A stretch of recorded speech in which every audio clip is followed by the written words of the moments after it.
round. Y este fue del gobierno federal contra la Suprema Corte. Maravilloso. ¿Qué es lo que pasó?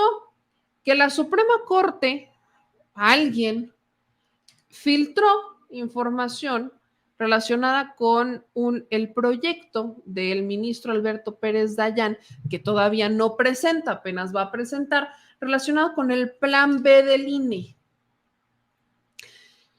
¿Qué es lo que pasa con este proyecto?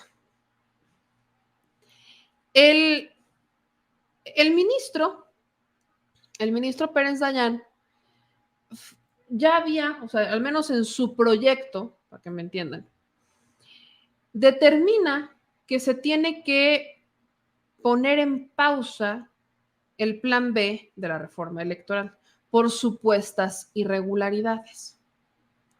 Según este proyecto del ministro Alberto Pérez Dayán, tenían que anular la primera parte del plan B de la reforma electoral impulsada por el presidente Andrés Manuel López Obrador, que actualmente se encuentra suspendido y no va a aplicar a las próximas elecciones de junio en el Estado de México y Coahuila, pero que todo parece indicar que tendría que aplicar para las del 2024. Este proyecto de sentencia del ministro considera que existen 6 violaciones graves al procedimiento legislativo, por lo que propone invalidar las reformas a las leyes generales de comunicación social y de responsabilidades administrativas. La propuesta del ministro señala que hubo irregularidades a los reglamentos internos de las cámaras de diputados y senadores y que las faltas son de tal gravedad que violan artículos de la Constitución. Cito lo que menciona este proyecto. Al resultar fundado el concepto de invalidez relativo a la violación del procedimiento legislativo, lo procedente es declarar la invalidez total del decreto impugnado, por lo que resulta innecesario emprender el estudio de los restantes conceptos de invalidez. O sea, prácticamente está diciendo, como está fundado lo relativo a la violación del procedimiento legislativo, pues ya para qué analizamos lo demás, ya mejor lo tumbamos de fondo, porque no tiene ni siquiera caso llegar al fondo del asunto, porque estuvo mal el procedimiento legislativo, ¿no? Ese es el argumento, o sea, no quieren ni siquiera resolver de fondo las impugnaciones sobre el plan B, solamente se están yendo por lo de encimita, o sea, por lo que les dijeron que estaba mal. Según esto, según esta propuesta de Pérez Dayán, estas faltas y violaciones al procedimiento legislativo no serían superables, por lo que afectarían de manera profunda el principio de deliberación de las partes. De esta manera, Pérez Dayán solicitará al Pleno declarar inconstitucional el plan B de la reforma electoral, para lo cual requieren 8 votos. Ya sabemos cómo nos fue en la vez pasada y pues no nos fue tan bien. Entonces, ese es el proyecto, se filtra, ¿eh? No lo ha presentado, todavía ni siquiera, ellos también están, el punto es que están violando el procedimiento también. Y aquí es cuando el gobierno federal se queja. En un comunicado que emitieron a través de los canales oficiales, dice el gobierno federal lo siguiente, se los voy a poner aquí en grande para que usted también lo pueda leer. Ayer lunes 1 de mayo del 2023 se dio a conocer en un portal digital de noticias como exclusiva que el ministro Alberto Pérez Dayán presentará ante el Pleno de la Suprema Corte de Justicia de la Nación un proyecto de sentencia en el que, supuestamente, propone invalidar la reforma a las leyes generales de comunicación social y de responsabilidades administrativas aprobada en diciembre de 2022, de conformidad con el Acuerdo General número 18/2006, emitido por el Pleno de la Suprema Corte. Los proyectos de sentencia de los ministros constituyen información reservada. ¿Quién es el responsable de resguardar la información de un expediente judicial en trámite ante el alto tribunal? ¿Con qué intención alguien de la Suprema Corte de Justicia de la Nación filtró a un medio de comunicación en exclusiva un proyecto de sentencia tan relevante? ¿A cambio de qué se entregó la información reservada? ¿La filtración de información afecta o no el principio de imparcialidad de los demás jueces constitucionales? ¿Es causa de responsabilidad grave la divulgación indebida de esta información? Son cuestionamientos que la Suprema Corte de Justicia de la Nación debe responder al pueblo de México. El actuar de la Suprema Corte no constituye un acto de transparencia, sino de irresponsabilidad, ya que dicho procedimiento judicial aún se encuentra en trámite y no ha sido ni siquiera incluido en la lista oficial de asuntos por resolver en el Pleno, por lo cual se viola flagrantemente el Código de Ética del Poder Judicial de la Federación, cuyo capítulo sobre la imparcialidad, numeral 2.5, prohíbe a los ministros o demás funcionarios judiciales divulgar cualquier opinión que implique prejuzgar sobre un asunto de su conocimiento, como lo establece la Ley Orgánica del Poder Judicial de la Federación. La filtración de información reservada es una práctica ilegal que afecta el principio de imparcialidad de los funcionarios que imparten justicia en nuestro país. El artículo 206 de la Ley General de Transparencia y Acceso a la Información Pública prohíbe, entre otras conductas, usar, sustraer o divulgar total o parcialmente la información que se encuentre bajo custodia de los servidores públicos. También el Código Penal Federal establece que comete un delito en contra de la Administración de Justicia el servidor público que dé a conocer a quien no tenga derecho documentos, constancias o información que obren en un proceso judicial y que por disposición de la ley esté reservado. Cabe resaltar que la Suprema Corte no difundió de forma institucional el proyecto de sentencia, sino que lo entregó clandestinamente a un medio de comunicación, lo cual contamina el proceso deliberativo de los integrantes del Pleno, pues los demás ministros no conocían el proyecto que se divulgó ante la opinión pública, lo cual trasciende de manera negativa al principio de imparcialidad previsto en el artículo 17 constitucional.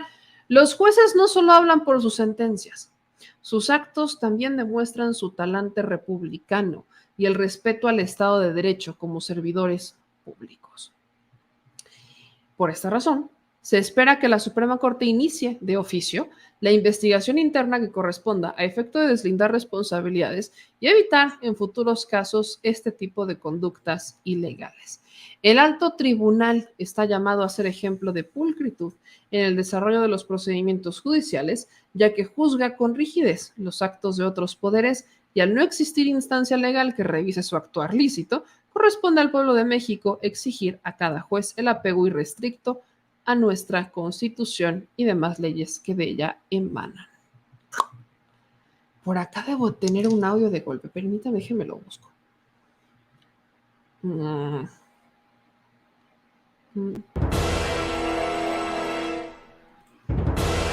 Ese funciona. Es que ese funciona, era muy buen audio. El asunto aquí es que el gobierno de México está poniendo a la Suprema Corte en una posición donde los está evidenciando por... Recordemos que la Suprema Corte es la máxima autoridad judicial. Entonces, ¿qué es lo que esperamos de los ministros de la Suprema Corte y del actual en general de la Suprema Corte, todos los que trabajan ahí? Que sea ejemplar, pulcro, que sea un ejemplo para los demás. ¿Por qué? Porque si un juzgado de distrito la riega, el que lo va a sancionar es el Consejo de la Judicatura Federal. ¿Y de quién depende el Consejo de la Judicatura Federal? De la Suprema Corte. En este caso, el presidente de la Suprema Corte o presidenta. Entonces, ¿qué es lo que esperas de los ministros? Que sean un ejemplo, porque si van a sancionar a otros juzgadores por su actuar, ellos deben de ser eminencias en materia judicial. Eminencias. Entonces, en esta guerra clara que existe entre el gobierno federal y la Suprema Corte, está en este caso el evidenciar que alguien, no sabemos quién, decidió que era una buena idea ganarse la nota y filtrar este proyecto. La Suprema Corte deberá responder con una investigación de oficio, quién fue el que filtró este proyecto, etcétera, etcétera. No es necesario que el ministro, porque no porque se publique el ministro tiene que cambiar el proyecto, no. Quizás lo que puedan hacer es cambiarlo de ministro por el principio de ya es público, entonces ya van a prejuzgar los demás, etcétera, etcétera, cuando ni siquiera les han dado los documentos para que lo puedan revisar. Quizás pueda cambiar de ministro, pero no quiere decir exactamente que el voto del ministro Pérez Dayán o de otros vaya a cambiar. El asunto aquí es evidenciar cómo esta Suprema Corte, que no es nada más de ahorita, no es ejemplar. Y la pregunta aquí es, ¿cómo para qué filtrarlo? A ver, de todas maneras iba a ser un escándalo cuando pasara, ¿eh? Si no iba a ser en este momento, iba a ser dentro de 3 semanas, 2 semanas, pero escándalo iba a armarse. ¿Por qué hacerlo antes? ¿Con qué intenciones hacerlo antes? Esas son las preguntas que no va a responder la Suprema Corte. porque a lo más que va a llegar es hacer una investigación de oficio, y aquí vamos a ver a la Suprema Corte actuar para ver si llegan al fondo de quién fue la persona que filtró, que podría estar en el equipo del ministro Pérez Dayán, etcétera. O sea, vaya, ¿quién es la persona que filtró y por qué? Ahí nada más. Que la Suprema Corte no es con la única que pasa, también pasa con la Fiscalía General de la República. Pero la diferencia, por ejemplo, es que sabemos que la Fiscalía General de la República lo hace, que está mal, pésimo.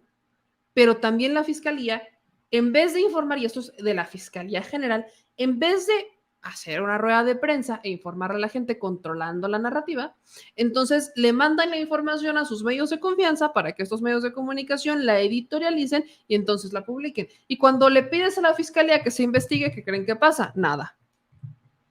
Aquí vamos a ver si la Suprema Corte aplica exactamente la misma de la Fiscalía, que es que cada que uno se queja por las filtraciones que existen, no pasa nada. Aquí vamos a medir qué tan ejemplares son los ministros de la Suprema Corte. Vamos a ver qué tan ejemplares son las máximas autoridades judiciales del país al investigar algo que quizás no es tan escandaloso y tan grave, pero que sí resulta contraproducente a la Constitución, o sea, que resulta una falla en el procedimiento, sobre todo, y aquí viene el círculo virtuoso de esta historia, cuando el proyecto mismo del ministro Payán lo que está juzgando, lo que va a decidir, no es el fondo del proyecto, del plan B, sino la forma en la que aprobaron el plan B.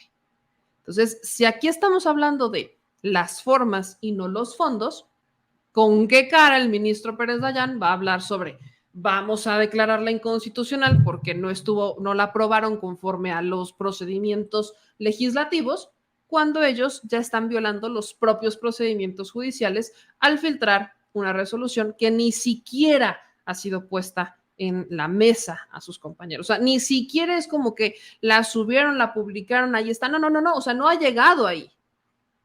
Se entregó de forma exclusiva a los medios de comunicación. Ese es el círculo virtuoso. ¿Con qué cara vas a venir a juzgar el procedimiento cuando tú también estás fallando en el procedimiento